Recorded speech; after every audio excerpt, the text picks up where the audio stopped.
آئیے خبر شامل کرتے ہیں بہاڑی سے۔ آج 25 نومبر کو پاکستان سمیت دنیا بھر میں خواتین پر تشدد کے خاتمے کا عالمی دن منایا جا رہا ہے۔ مزید تفصیلات میاں محمد راشد ایڈوکیٹ کی اس رپورٹ میں۔ جی میاں راشد، تفصیلات سے آگاہ کیجیے گا۔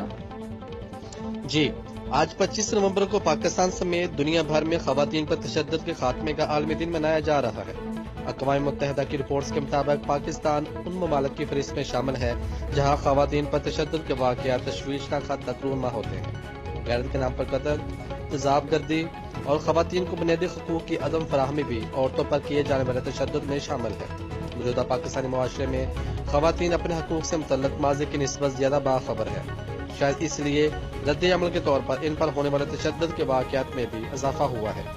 عورت پر تشدد کی روک تھام کے لیے پاکستان میں پارلیمان کو دائرہ اسلام کے مطابق قانون سازی کے ساتھ ساتھ اس پر عمل درآمد کی نگرانی کا کوئی طریقہ کار بھی وضع کرنا چاہیے۔ پاکستان میں عورتوں پر تشدد کی روک تھام کے لیے چند سالوں میں قوانین سازی کے حوالے سے صورتحال میں بہتری آئی ہے، تاہم ظلم اور زیادتی کا شکار خواتین کو بااختیار بنانے کے لیے مزید جامع اور مؤثر اقدامات کی ضرورت ہے۔